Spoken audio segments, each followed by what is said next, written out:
ناظرین گرامی السلام علیکم ورحمۃ اللہ وبرکاتہ۔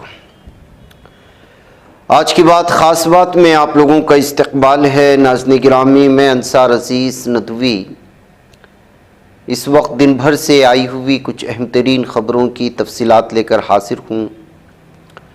تفصیلات میں جاؤں اس سے پہلے آپ لوگوں سے جو درخواست ہوتی ہے اس پر توجہ کرنے کی اپیل کروں گا۔ آئیے پہلی خبر کی جانب بڑھتے ہیں۔ دہلی کی راؤس ایونیو کورٹ انفورسمنٹ ڈائریکٹوریٹ کے سمن سے متعلق معاملات میں دہلی کے سابق وزیر اعلیٰ اروند کیجریوال اور عام آدمی پارٹی کے رکن اسمبلی امانت اللہ خان کو بری کر دیا ہے۔ یہ فیصلہ راؤس ایونیو کورٹ کے ایڈیشنل چیف جوڈیشل مجسٹریٹ پارس دلال نے سنایا۔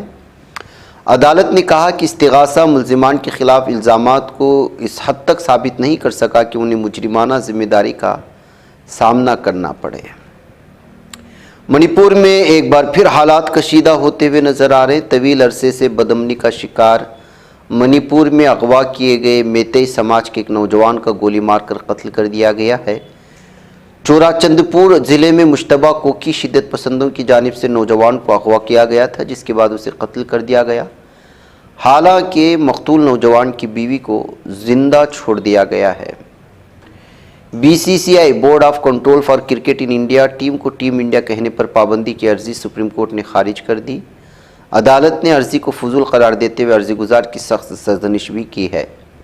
عدالت نے اسے عدالتی وقت کی بربادی قرار دیتے ہوئے عرضی گزار پر بھاری جرمانہ عائد کرنے کی وارننگ بھی دے دی۔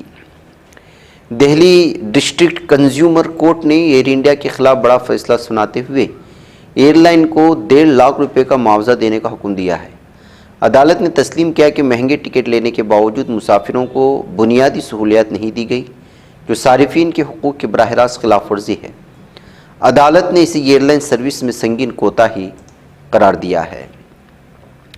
چھتیس گڑھ کے بلودا بازار بھاٹا پارا ضلع کے بلودا بازار واقع آئرن پلانٹ میں جمعرات کو خوفناک دھماکے نے کئی جانیں لے لی۔ کلینکل فرنیس کے دوران یہ دھماکہ ہوا، جس میں کم از کم 6 مزدوروں کی ہلاکت ہوئی ہے، جبکہ 5 دیگر سنگین طور پر زخمی ہوئے۔ زخمیوں کو پہلے بھاٹا پارا واقع کمیونٹی ہیلتھ سینٹر بھیجا گیا۔ ابتدائی علاج کے بعد انہیں بلاسپور ریفر کر دیا گیا ہے۔ سنبھل تشدد معاملے میں پولیس اہلکاروں کے خلاف ایف آئی آر درج کرنے کا حکم دینے والے چیف جوڈیشل مجسٹریٹ وبھانشو سدھیر کے تبادلے اور ڈیموشن پر تازہ سیاسی رد عمل سامنے آیا ہے۔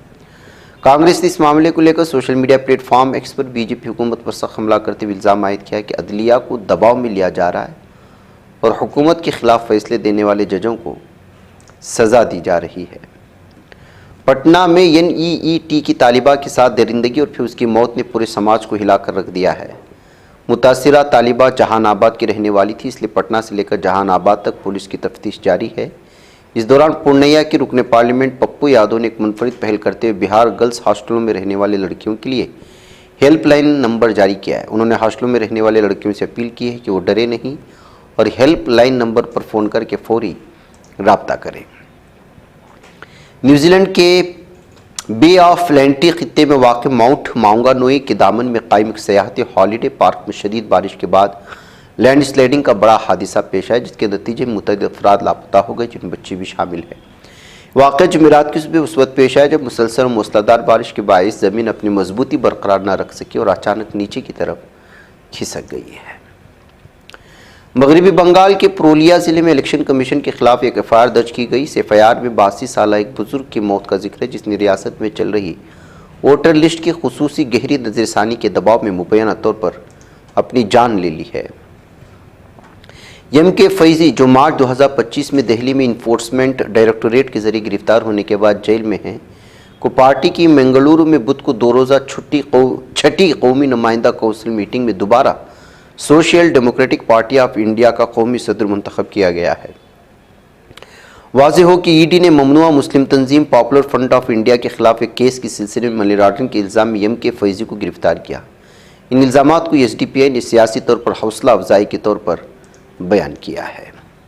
امریکی صدر ڈونلڈ ٹرمپ نے غزہ امن بورڈ تو قائم کر دیا، لیکن دنیا کے کئی بڑے ممالک سے دوری اختیار کرتے ہوئے دکھائی دے رہے ہیں۔ فرانس کے بعد برطانیہ اور چین نے اس میں شامل نہ ہونے کا فیصلہ کیا، جو امریکی صدر کی مشکلات میں اضافے کا سبب بن سکتا ہے۔ اقوام متحدہ میں ان تینوں ہی ممالک کے پاس ویٹو پاور ہے۔ روس اور ہندوستان جیسے بڑے ممالک نے فی الحال غازہ امن بورڈ سے متعلق اپنا کوئی فیصلہ ظاہر نہیں کیا۔ روسی صدر ولادیمیر پوتن نے ایک بیان میں کہا کہ اگر یوکرین جنگ سے متعلق انہیں اگر کوئی رعایت دی جاتی ہے تو غازہ امن بورڈ میں شامل ہونے پر غور کریں گے۔ امریکی صدر ڈونلڈ ٹرمپ نے جمعرات سرکاری طور پر غازہ کے لیے قائم کی جانے والے امن کونسل کے آغاز کا اعلان کیا۔ انہوں نے دعویٰ کہ اس کونسل میں دنیا کے بہترین قائدین شامل ہیں۔ ادارہ قائم کیے گئے اہم ترین عالمی ڈھانچوں میں سے ایک بننے کی صلاحیت رکھتا ہے۔ جمعرات مقبوضہ سن 1948 کے فلسطینی علاقوں میں مکمل ہمگیر عام ہڑتال رہی، جو عرب عوام کی اعلیٰ فالو اپ کمیٹی اور عرب بلدیاتی سربراہان کی قومی کمیٹی کی اپیل پر کی گئی تھی۔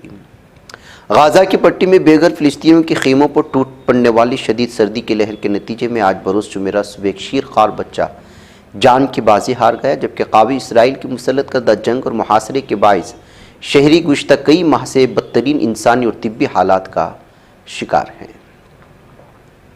غازہ شہر میں بے گھر فلسطینیوں نے بین الاقوامی کمیٹی ریڈ کراس کے دفتر کے سامنے احتجاجی مظاہرہ کیا، جہاں انہوں نے مراکز اسکون کے اندر موجود خطرناک جنگی باقیات کو فوری طور پر ہٹانے کا مطالبہ کیا ہے۔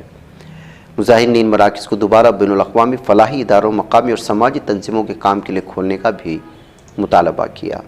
غازہ کی قومی کمیٹی برائے انتظام کے سربراہ علی شعاث نے اعلان کیا کہ غازہ اور مصر کے درمیان واقع رافع کراسنگ آئندہ ہفتے کھول دی جائے گی۔